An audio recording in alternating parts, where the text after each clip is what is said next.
नमस्कार विद्यार्थी मित्रों, सुप्रभात, वंदे मातरम।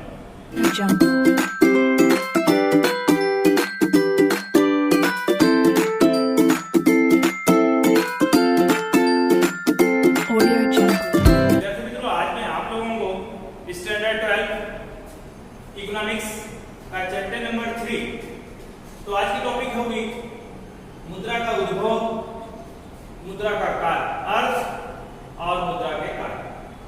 3 टॉपिक के बारे में आपको बताने वाला हूं।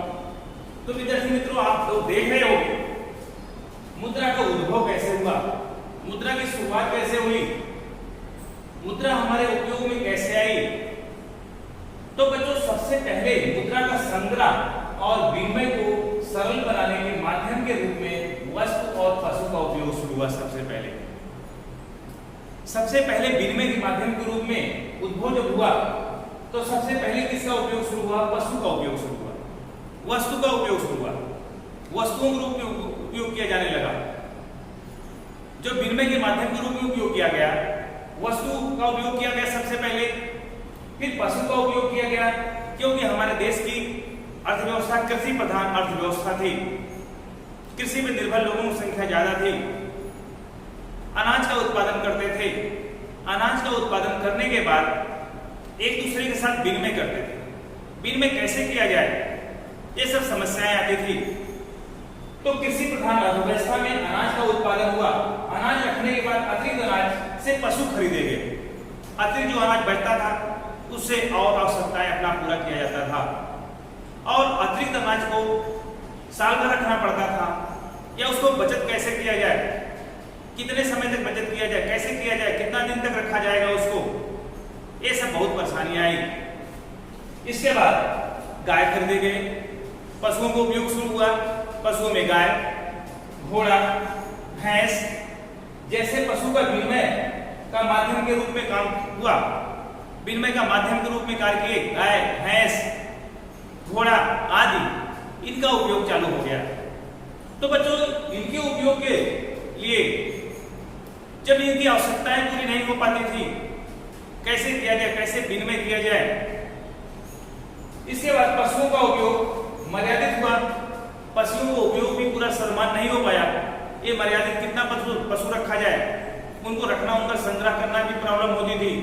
तो इस समस्या के लिए पशु बीमार पड़ गया, कभी मृत्यु हो गई उसकी।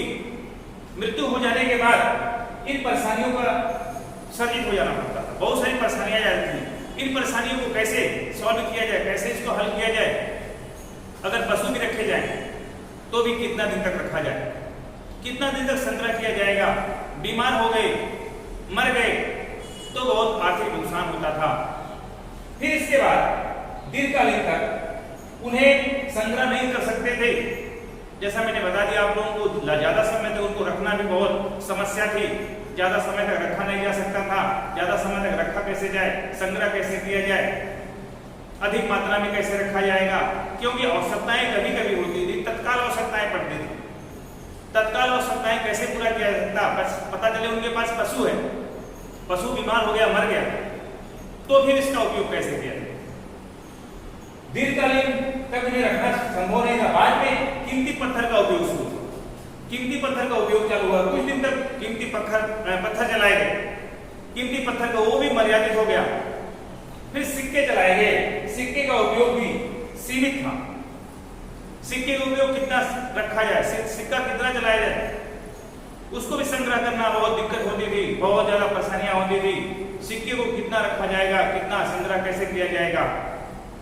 बाद में जब इनको भी सिक्के, कीमती पत्थर, सिक्के का उपयोग पूरा नहीं हो पाया, तो बाद में मुद्रा का सर्जन हुआ, मुद्रा की शुरुआत हुई। इस तरह से बच्चों, मुद्रा की शुरुआत किया गया, विनिमय के माध्यम के रूप में कार्य किया।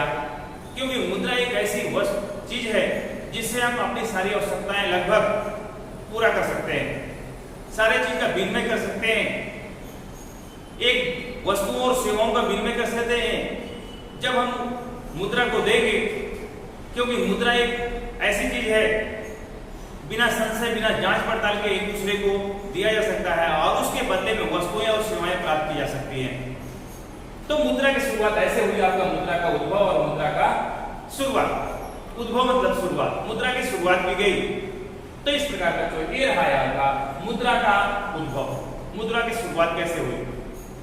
और दूसरी टॉपिक आपका है, इधर आप देख सकते हो मुद्रा का अर्थ क्या होता है। मुद्रा किसे कहते हैं? मुद्रा बच्चों इसे कहते हैं किसी भी समय किसी भी स्थान पर बिना किसी संशय या जांच पड़ताल के बिना वस्तुओं और सेवाओं का विनिमय हो सके उसे मुद्रा कहते हैं। किसी भी स्थान पर कहीं पर भी बिना किसी संशय या बिना जांच पड़ताल के वस्तुओं और सेवाओं का अगर विनिमय हो जाता है तो उसे मुद्रा कहते हैं। इसे मुद्रा के रूप में जाना जाता है। वस्तुओं और सेवाएं, वस्तु किसे कहते हैं? जो हम खरीदते हैं, जो अपने उपयोग में लाते हैं। मान लेते हैं आप लोग कोई पुस्तक खरीद रहे हो तो वस्तु हो गई। कहीं भी आपको जाना है, कोई यात्रा कर रहे हैं, बस से यात्रा कर रहे हैं, ट्रेन से यात्रा कर रहे हैं, तो उसके बदले में आप मुद्रा देते हो, वो हो गई आपकी सेवा।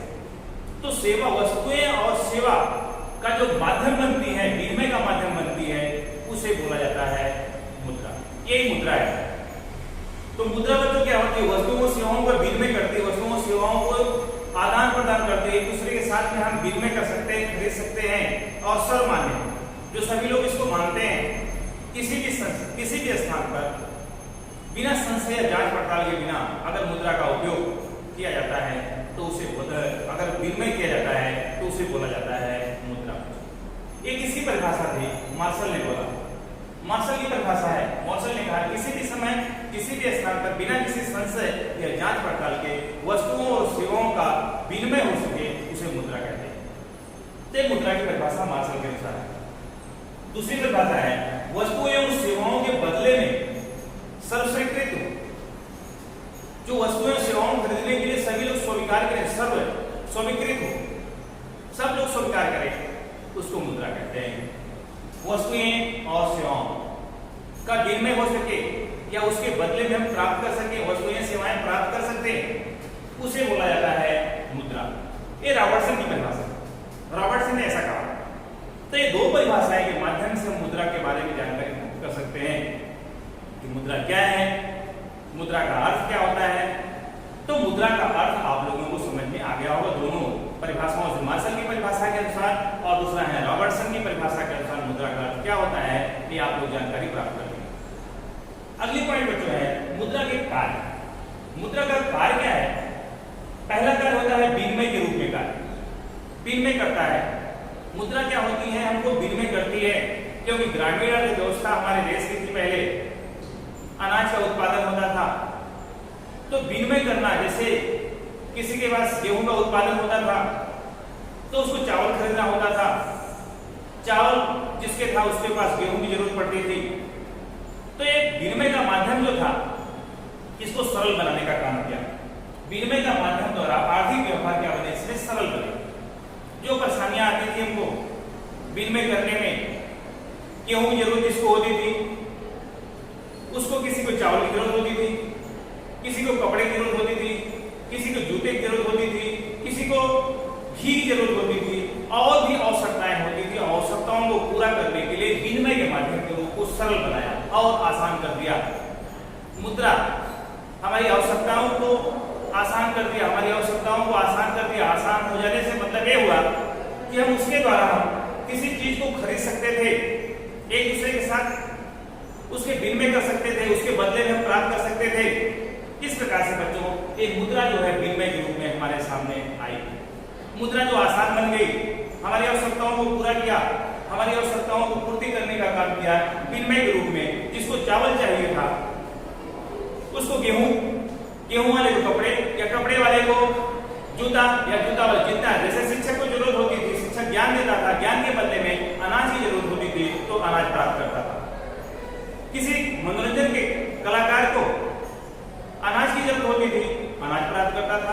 आर्थिक व्यवहार जो उसकी जरूरत पड़ती थी, उन जो आवश्यकताओं को पूरा करने के लिए विनिमय जो हुआ उसके माध्यम को सरल बनाया, क्योंकि मुद्रा एक ऐसी चीज थी जो सर्वस्वीकृत थी, हर जगह उसका उपयोग किया जाता था और उसके बारे में विनिमय किया जा सकता था। तो ये रहा है आपका विनिमय का।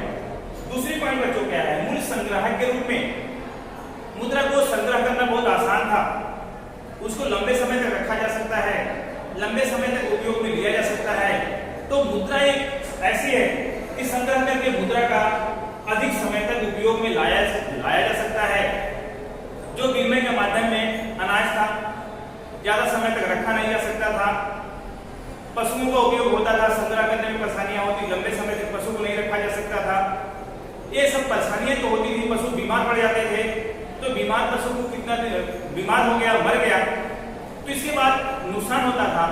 इस नुकसान से बचने के लिए ये संग्रह के रूप में इसके लंबे समय तक इसका उपयोग में लाया जा सकता है, मुद्रा को रखा जा सकता है, बचत के रूप में अपनी आवश्यकताओं को पूरा कर सकता है, अपनी आवश्यकताएं हो सकती है और अच्छी पूरी हो सकती है। इस प्रकार से बच्चों मूल्य संग्रह के रूप में मुद्रा का उपयोग किया गया। तो मुद्रा हमारे संग्रह के रूप में उपयोग में आई, हमारे आर्थिक व्यवहार को सरल बनाई, उपयोग में लाया जा सकता है, लंबे समय तक रखा जा सकता है, संग्रह किया जा सकता है, अपनी आवश्यकताओं को बाद में भी पूरा किया जा सकता है। एक मुद्रा का संग्रह के रूप में कार्य। दूसरे, अनाज को ज्यादा समय तक नहीं रखा जा सकता था, तत्काल आवश्यकताएं पड़ती, तत्काल आवश्यकताओं को कैसे पूरा किया जाए, तो तत्काल आवश्यकताओं को पूरा करने के लिए भी मुद्रा हर समय उपयोग में लाई जा सकती है, मुद्रा का उपयोग किया जा सकता है। तो मुद्रा एक ऐसी चीज है, ज्यादा समय तक हम उपयोग में ला सकते हैं, उसका उपयोग कर सकते हैं। तीसरी पॉइंट है मूल मापदंड के रूप में कार्य। मूल मापदंड के रूप में कार्य कैसे बता सकते हैं? मुद्रा का लंबे समय तक उपयोग लाया सकता है, उसका मापन किया जा सकता है, उसका याद रखना बहुत जो मुश्किल होता था। कितने मन गेहूं, कितना मन चावल, एक मन गेहूं बराबर कितना जोड़ी चप्पल, एक मन गेहूं बराबर कितना किलो घी, ये सब जो दिक्कत होती थी, इस दिक्कत को समाप्त करने के लिए, इन परेशानियों को समाप्त करने के लिए मूल्य मापदंड के रूप में इसका उपयोग किया गया। मुद्रा को एक मूल्य, 1 रुपये बराबर कितना, 100 रुपये बराबर कितना किलो चावल, कितना किलो गेहूं, कितना किलो आटा, कितने किलो घी, ये सब इसको याद रखना सरल बना। जो वस्तु विनिमय को सरल बना दिया, हमारे माध्यम को सरल बना दिया, विनिमय के माध्यम उसने मूल्य के मापदंड के रूप में सरल बना दिया। तो इस प्रकार से कह सकते हैं कि मुद्रा हमारे लिए, हमारी आवश्यकताओं को पूरा करने के लिए ये सरल 3 मापदंड हुआ। मूल्य को संग्रह मापदंड के रूप में स्वीकार करना आसान हो गया। तो मूल्य, इसको कह सकते हैं कि मूल्य के मापदंड के रूप में स्वीकार करना मुद्रा का जो है बहुत आसान तरीका है। इस प्रकार से बच्चों ये 3 पॉइंट रहे मुद्रा के कार्य, विनिमय के माध्यम के रूप में कार्य, मूल्य संग्रह के रूप में कार्य, और तीसरा हुआ मूल्य मापदंड के रूप में कार्य। 3 प्रकार से हम मुद्रा के गुण को जान सकते हैं और समझ सकते हैं और इसको अपने याद कर सकते हैं।